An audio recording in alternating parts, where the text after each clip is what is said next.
જય ગુરુદેવ, જય માતાજી। અખિલ વિશ્વ ગાયત્રી પરિવાર તરફથી હું નીરવ ખલાસી અને આજના બે ટોપિક છે ગાયત્રી તપોભૂમિ મથુરાની સ્થાપના અને સાધના સંગઠનનો વિસ્તાર, અને બીજો ટોપિક છે ગાયત્રી અને યજ્ઞ। તો આપણે પહેલા ગાયત્રી તપોભૂમિ મથુરાની સ્થાપનાની અને સાધના સંગઠનોનો વિસ્તાર।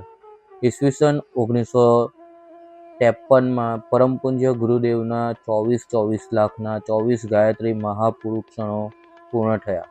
એક મોટા ગાયત્રી મહાયજ્ઞની સાથે મહાપુરુષચરણ સાધનાની પૂર્ણાહુતિ કરવામાં આવી। આ પ્રસંગે મથુરામાં ગાયત્રી તપોભૂમિ સ્થાપનાની સાથે ગાયત્રી પરિવારની સાધનાત્મક તથા સંગઠનાત્મક ગતિવિધિઓના વ્યાપક વિસ્તારનો શુભારંભ થયો। ગાયત્રી જયંતિ વર્ષ 1953માં ગાયત્રી તપોભૂમિની સ્થાપના તથા તપોભૂમિમાં ગાયત્રી માતાની સ્થાપના સ્થિત સમયે 24 કરોડ હસ્તલિખિત ગાયત્રી મહામંત્રો, 2400 સુપ્રસિદ્ધ તીર્થોના જળ, રજ તથા અખંડ અગ્નિની સ્થાપના થઈ।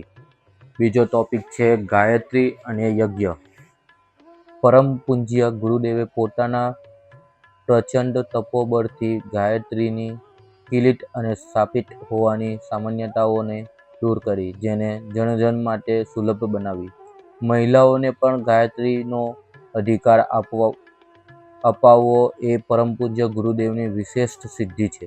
ગુરુદેવ માતાજીએ ઈસવીસન 1954થી ગાયત્રી અને યજ્ઞને ઘેર ઘેર પ્રસિદ્ધ કરવાનું કાલજયી અભિયાન ચલાવ્યું, જે વિશ્વના જનમાનસને બળવામાં અને સૂક્ષ્મ જગતના પરિશોધનમાં પરોક્ષ પરંતુ પ્રચંડ યોગદાન આપી રહેલ છે। વર્ષ 1974માં હરિદ્વારમાં આયોજિત કુંભમાં પૂજ્ય કરપાત્રીજી મહારાજે કહ્યું, પરમ પૂજ્ય શ્રીરામ શર્મા આચાર્યજીએ ગાયત્રી મંત્રને સૌના માટે સુલભ બનાવીને તેને લુપ્ત થતો બચાવી લીધો છે।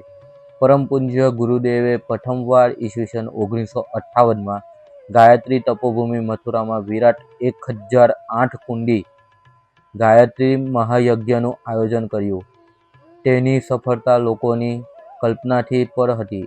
આ મહાયજ્ઞમાં સમગ્ર દેશમાંથી આવેલા લાખો શ્રદ્ધાળુઓએ ભાગ લીધો હતો। જય ગુરુદેવ, જય માતાજી। મારી યુટ્યુબ ચેનલ યુગ નિર્મલ યાત્રાને સબસ્ક્રાઇબ કરો, લાઇક કરો, બેલ આઇકોન દબાવો।